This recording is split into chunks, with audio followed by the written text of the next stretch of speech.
Hello, my name is Paloma Rodera. I'm from Spain. I am a multidisciplinary artist and researcher. I currently live in between Madrid and the southern Italy, between countryside and the city. So I'm here because I believe that art is a powerful weapon to change the world. I think we can change our mind with art practice. So now I'm going to speak and develop this idea of art as a tool of change. I'm articulating my speech around 4 questions. The first one: isn't art something which is created by professionals to build in galleries? 2. How can art make a change? 3. Why is art such a powerful tool to change minds? And the last one: is art political? So let's start with the first one. Is not art something created by professionals to be seen in galleries? No, absolutely not. The truth is that we can see Picasso's Guernica, or I don't know, sunflowers from Van Gogh. Um, they are there, okay, on the wall in museums, and it's alright. They are art, of course, and they are very good. But it's not the only way to do art. So, for years, the artists have experimented with new ways to understanding the relationship between art object and the viewer. In recent decades, the streams participatory, relational art, street art, etc. In the 90s, a man named Nicolas Bourriot in France starts talking about relational art. The kind of art is questioned, varies with the artwork. His theory explains that the interest of relational art is based precisely on the relations generated around the artwork, not the work itself. So there are artists like Bansky or Jeremy Deller, Marinella Senatore or Dora Garcia. They are working in this line, in this way, studying communities and or people who belong to a factory or a particular area, and they are with these communities, and these communities themselves are who decide how the artwork will be developed. In the case of Banksy, talking about the use of urban space that give us some hints to citizen. So I invite you to explore their arts, their projects, and reflect on their intentions. With that, we realize that there is a more responsive way to understand art, which breaks the boundary between artist and viewer. You start to give more importance to the process of creating the piece than the piece itself once finished. So this idea of development of the creative process is where the public enter. In the end, the artist becomes, I don't know, like a first motor or like a driver of these ideas, but it's the public that is partially is situated in the center of the artwork. They are shapes actors in the piece. So we can understand how art is a generator of experiences that do not belong to an elite or I don't know. I think is art accessible to all of us, and this idea is really important. The second question we try to answer is how art can make a change.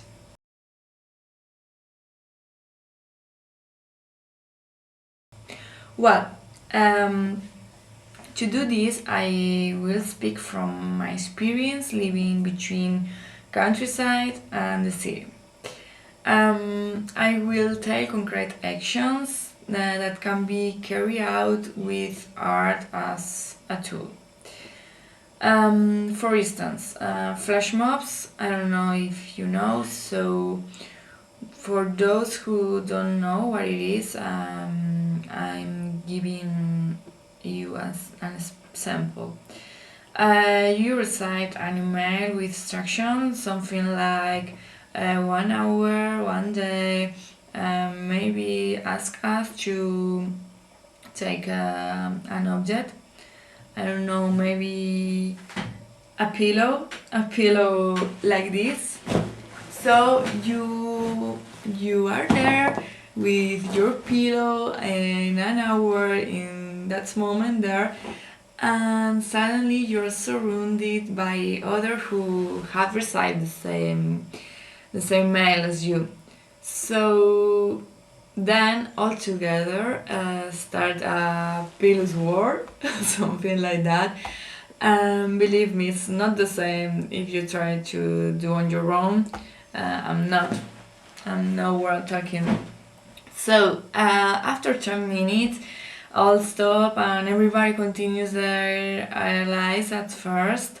But I really think this act, limited in time and space, could change you because makes you create links and community with all those serious people, serious and great people who lives in the cities. We run from one place to another. You know what I mean, and this is very powerful. The playful side of art, it's very important. In this line, there are another actions with a stronger citizen engagement. And it is an art that allows us to rethink ourselves as individuals and as communities of people who do things.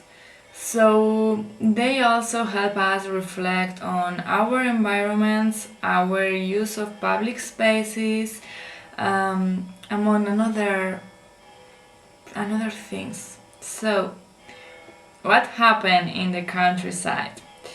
Okay, in the countryside we can experience other actions that are attached to the realms of nature mm, and create communities are linked to the land and the cycles of farm life. So here art also are involved. How? I think in a more transversal way because the events that involve the entire community of all age making activities are together. So in this case, art touch us emotionally and physically, creating links between people who practice this kind of art.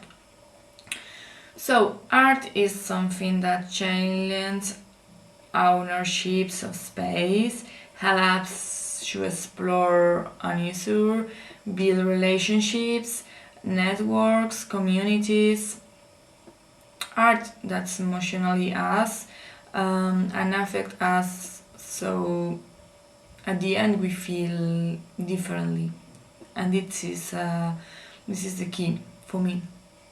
So this brings us to the next question. How art leads us to change things? Because why art is more powerful than, I don't know, reading an article or talking with friends?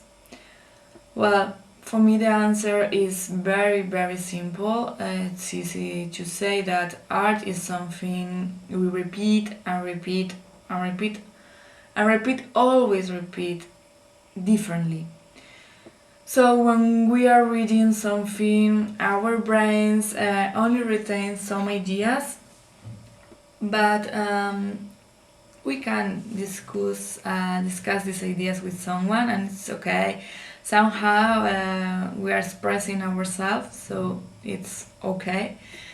But when we make art, this kind of participatory or relational art, these ideas become experience that can change us, can change our way to see things, to see life, and we always can remember these experiences. So there are many, many, many ways to help us with that. Theater, dance, comedy, graffiti, you can choose. So in these experiences, the emotions and the body are involved. We always talk about a reflection on our context, the occupation of space that we share with our neighbors, our communities, always created by affinities or common interests. So, for example, in Madrid, as in the rest of European cities, I guess, you find initiatives in common. So, I mean, gardens or cinema or sport or need, uh, like activities that you can find in a occupied square. It's very important, this kind of occupation of space in urban cities, in urban spaces. Invite you to find them or create them because it's worth your time. You're happier. I believe in that. So yeah, true story. I I know it. So sometimes people maybe see art as something that belongs to another planet. That planet is not in theirs. But the truth is that art from the Middle Age has served to create community, has fulfilled a didactic function with image of cathedrals through which the illiterate could read the Bible. It's very powerful tool, I think. So today, in our days, after many, many, many years of disconnection between public and art, it's born new artistic initiative, like I told you about in Madrid. Um, don't limit our political actions to expect to vote or discuss our political points of view with friends in a bar. I think a change is not coming anymore from politicians. The change is from ourselves, and we need to change things in focus projects with our communities. And I really claim art as a tool of political change. It is in each of us change our environment, whether urban or rural, it's the same, and generate real communities of people involved with themselves and their neighbor. Thanks for listening, and remember, act, don't expect.